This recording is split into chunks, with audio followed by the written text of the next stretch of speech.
Kinabukasan alas 6 pa lamang ng umaga ay kwento na niya kay Aling Nadia ang lahat na napagkasunduan nila ni Sandra. Tuwang-tuwa ang kanyang ina. Tila lumakas ng doble ang katawan ni Mai ng umagang iyon. Pagkatapos nilang mag-usap mag-ina, ay nalinis niyang mabuti ang talyer. Bago pumasok sa eskwela si Boy, ay pinadaan muna niya ito kina Mang Dante at Lino para papuntahin ang mga ito sa talyer. Alam niyang anumang oras ay darating si Sandra. Gusto muna niyang alamin ang dalawang trabahador kung magkano ang kontrata ng mga ito sa trabahong gagawin sa isang sasakyan. Habang naglilinis, ay narinig niya ang pasayang pagbukas ng gate. Napatingin siya roon. Laking gulat niya sapagkat nakita niya si Rufa. Sa tingin niya sa dalaga ay siguradong nakainom na naman ang ito. Hindi siya kumiko. Humahalukip-kip siya habang pinagmamasdan ang kababata. Lasing nga ito. Nakipag-inuman na naman siguro kay Babes. Sa isa nilang kapitbahay na tomboy. Lumapit ito sa kanya. Mai, sabi nitong hindi nakatingin ng diretsyo sa kanya. Alam mo ba, masakit na masakit ang dibdib ko sa nakita ko kahapon. Alam ko, nakaungos na kaagad sa akin ang socialite na iyon. Mas sexy siya kaysa sa akin. At di kotse pa. Ang tingin nito sa kanya ay may ngiting tila nanunuya. Betea, mahinahong sabi niya.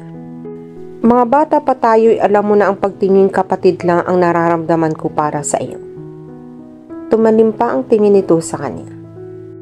Pero hindi mapapantayan ng sosing iyon ang pagmamahal ko sa iyo, Mai. Sabi nitong inilagay pa ang isang nakayukom na palad sa tapat ng dibdib. At nang mapansin na papangiti lang siya ay napabaling ang tingin sa ibang direksyon. Saka parang maiiyak na batang tumingin uli sa kanya. Shota mo na ba iyon? Miss Rofame, si Sandra ay magiging kasosyo ko rito. Ani? Kasosyo?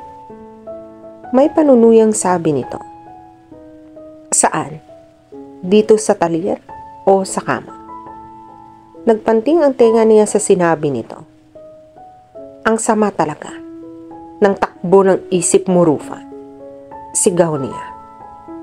Sige nga, kung ikaw ang magiging asawa ko, ano ang magiging kalagayan ko?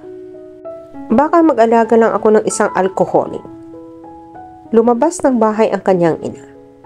Sinilip lang sila nito at muli itong pumasok sa loob nang makitang seryoso ang pakikipag-usap niya sa kababata. Hindi mo lang alam, patuloy ni Mai, na may problema kaming mag-iina. Palalayasin na kami rito ng bangko. Nananahimik lamang ang dalaga. Manakanakay ng patingin lang ito sa kanya. Rufa, hindi ko na dapat sinabi sa iyo ang problemang pampamilya lamang. Aniya. Kaya lang, ay pinahahalagahan ko pa rin ang pagiging pagkababata natin. Kahit masama na ang tingin ng ibang tao rito sa iyo, ako'y hindi naman nagbabago. Pinakikisamahan pa rin kita. Pinagmamalasakitan. Bakit ba hindi ka magbago ng pamumuhay? Tapos ka naman ng computer science. Hindi ba? Pero tingnan mo ang sarili mo. Para kang gaga. Ang sakit mo namang magsalita. Sabi nitong yuyukong-yuko. Nakilala mo lang ang sosing iyon. Inilait mo na ako ng husto. Rufa. Aniyang napapuntong hininga. Sa darating naman ng isang lalaking medyo may edad. Kasama ng isa pang kababatang lalaki. Mai, Mang Dante, Lito, mabutit dumating agad kayo. Bati niya sa mga ito. May ipapakontrata akong trabaho para sa inyo. Napangiti ang mga bagong dating. Napansin niyang basta na lamang tumalikod at humakbang palabas ng talyer si Rufa. Ni hindi nitong pinansin ang dalawang lalaking nakasalubong. Noon lamang niyang napagsalitaan ng ganoon ang kababata. Nakadama si Mike ng awa sa dalaga. Bagaman hindi rin naman niya masisisi ang sarili, kung ganoon man ang kanyang naging reaksyon. Siguro'y labis nitong dinamdam ang pinagsabihan niya ito ng isang gaga. Dumating si Sandra alas 9 ng umaga ring iyon. May kasama itong dalawang lalaking mag-aayos ng talyer. Nagpakuha si Mike kay Mang Kaloy at Lito ng iba pang magtatrabaho para sa dalawang sasakyan pa. Pagkakuway hinarap na niya si Sandra sa kanilang opisina. Si Ami ang magiging sekretarya mo. Sa Lunes pa mag-uumpisa rito. Anang ng dalaga na inabot kay Mike ang isang cellphone. Heto, kailangan mo ito. Pansamantala habang wala ka pang telepono. Cellphone? Yes. Isa ito sa mga pinaka-importanting gamit kapag may business ka. Nang sa gayon, ay madali kang makontak ng mga kadil mo. Salamat, Sandra. Aniyang tinanggap ang telepono. Iiwan ko rito kay Ami kapag nasa labas ako. Bahala ka, sabi nito. Dinukot nito ang pitaka sa bulsa at nagbigay ng pera sa kanya. Mamimili ka na ng mga gamit mo. Sa Lunes ay mag-uumpisa ka ng lumabas. Tumango ito. Pero kung maaari, Sandra, sumaglit-saglit ka muna dito kapag wala ako. Alam mo na, iba na iyong nakikita ng mga trabahador ang amo nila. Kahit hindi mo na sabihin, sabi nito, talagang gagawin ko iyon. Teka nga pala, gusto mo ba akong mag-aasikaso magbayad ng utang niyo sa bangko? Sige, himig pakiusap niya. Kung hindi magiging malaking kaabalahan para sa iyo. Tumango si Sandra. I need an authorization from you. Pero ako na rin ang gagawa. Permahan mo na lang. Kinalunisan ay maayos na ang tali. Nadagdagan ang trabahador niya sa pagre-repair ng dalawang kotse. Pati na ang bago niyang sekretarya ay naroon na rin. Inihatid ito roon ni Sandra. Sa tingin niya sa dalaga ay magkakasundo sila nito. Palabiro at sexy rin naman ang medyo may kaputi ang sekretarya. Umalis din kaagad si Sandra pagkatapos niyang maibigay rito ang papeles sa pagkakautang sa bangko at mapirmahan niya ang authorization niyon. Naipaalam na ni Mike sa mga trabahador na ang dalaga ang kasosyo niya sa talyer. Nang mag-alas 10 ay lumakad na si Mike. Ibinili niya sa sekretaryang si Ami na ito na ang bahalang magbigay ng pambili ng kailangang material sa mga tauhan. Sa Elliptical Road, Quezon City, ay isa-isa niyang tinungo ang dating mga kadil sa opisina ng mga ito. Bawat kumpanyang madadaanan ay pinapasok niya.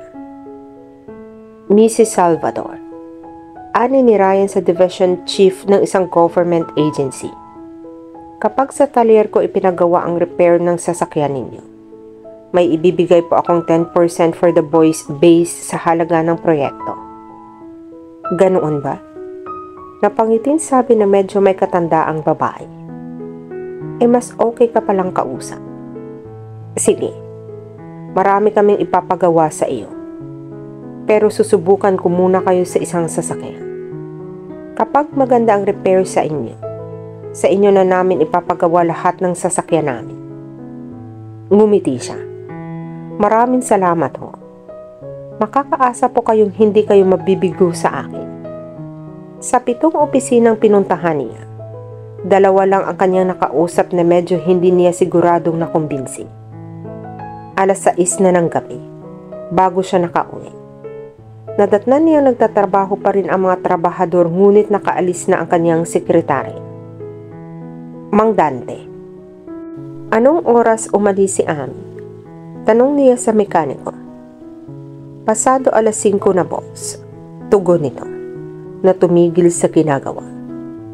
Sumabay na siya sa kotse ni Ma'am Sandra. Waray bago sa pandinig niya ang tawag sa kanya ni Mang Dante.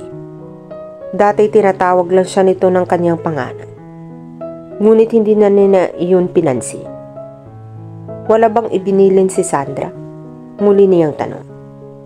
Tatawagan ka na raw daw niya mamaya. Salamat, Mang Dante. Nagtungo na siya sa opisina. Kinuha lang niya ang cellphone sa isang drawer doon at nagtuloy na sa kalapit na bahay. 8:00 na ng gabi tumawag si Sandra. Kinumusta nito ang mga nangyari at ang development sa lakad niya. Okay lang, aniya. Sa palagay ko'y maging productive naman ang lakad ko kanina. Anong oras ka nga pala umuwi? Tanong nito. 6:00 na. Humiga na siya sa kama habang nasa tenga ang telepono. Matrapik kasi. Saan ka naman kumain kaninang tanghali? Sa kantin ng Philippine Information Agency. Tugon niya.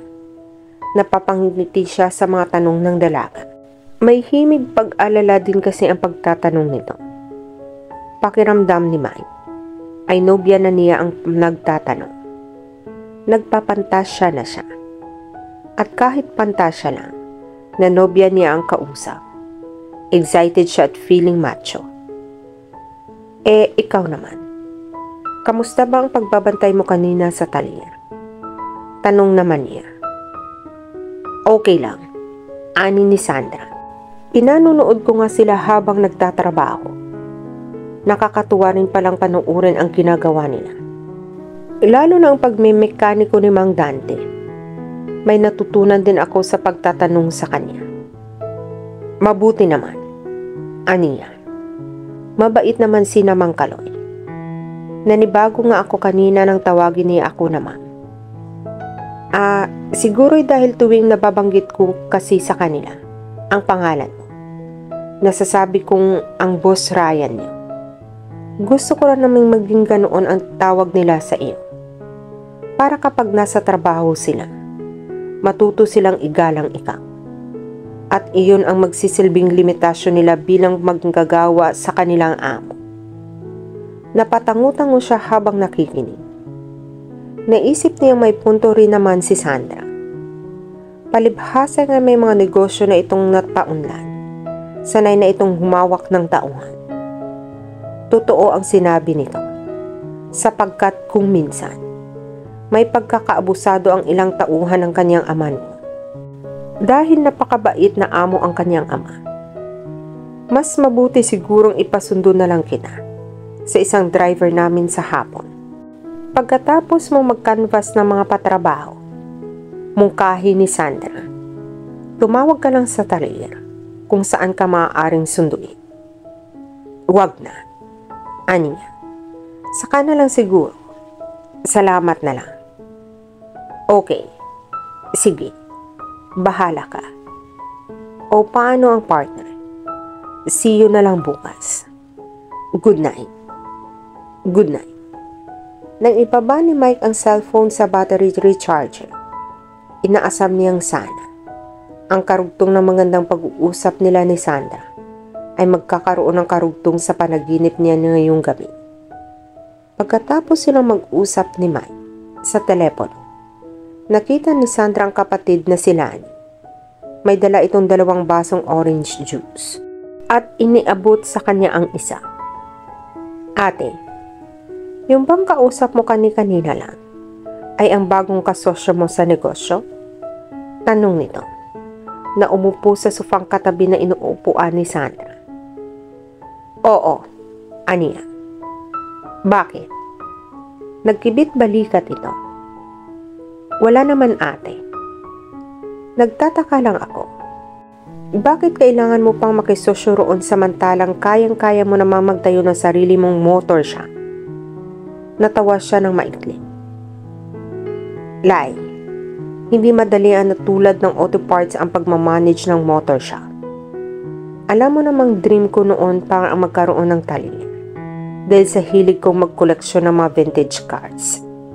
Kaya lang, kailangan sa business na iyan na pag-aralang mabuti ang mga pasikot-sikot.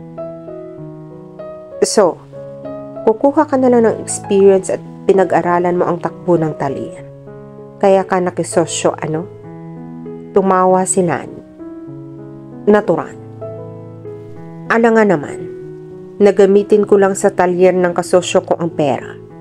Na wala akong mapapakinabangan, kundi pera rin. I also have to learn from the experience. At kapag natuto na ako, goodbye, Mike. Ngumiti siya sa kapatid. Magtatayo ako ng sarili kong motor shop na malapit sa pwesto din natin sa Del Monte. E di para namang lumalabas na ginagamit mo lang si Mike na iyon, ate. Napangiti siya rito. Not exactly. Pera kung ginagamit niyang puhunan, di ba? So, dapat lang naman sigurong bukod sa porsyentong kikitain ko, kailangan matutunan ko rin ang pagpapatakbo ng taril. Maggagamitan lang kami. And that's fair enough. Napailing sila. Nag-break lang kayo ni Nick. Sumusobra naman yata ang pagiging negosyante mo, ate. Maghanap ka na kasi ng ibang nobyo. Paano namang hindi puro negosyo na lang ang nasa utak mo? Dumilim ang anyo niya nang banggitin nila ni ang dati niyang boyfriend. Ewan ko ba? Malungkot niyang tugon. Kahit ipinagpalit ako ni Nick sa iba, mahal ko pa rin siya. Kapag bumalik siya sa akin, tatanggapin ko pa rin siya muli. Nanlaki ang mga mata ni Lani. Ate Sandra, wala ka na bang pride na natira sa sarili? Pagkatapos ka niyang lokohin, tatanggapin mo pa rin siya kapag nakipagbalikan sa iyo. Wow naman! Ganoon ang tunay na pag-ibig, Lani. Kung minsan, habang nakadarama ka ng kirot dahil sa iyong minamahal, doon mo masusubukan kung hanggang saan ang pagmamahal mo sa kanya. Oo nga, naroon na ako, ate. Pero hindi sa hanggang sa punto pati pride mo, lulunukin mo na rin. Ginulo niya ang buhok ni Lani. Bata ka pa nga, my dear sister. Aniya na tumawa. Darating ka rin diyan. Baka masahol ka pa sa akin kapag naranasan mo na ang pagmamahal ng tunay. At dito na po nagtatapos ang part 5 ng ating kwento. Sabay-sabay po nating abangan ang susunod na kabanata. Be good, be safe, and God bless po everyone.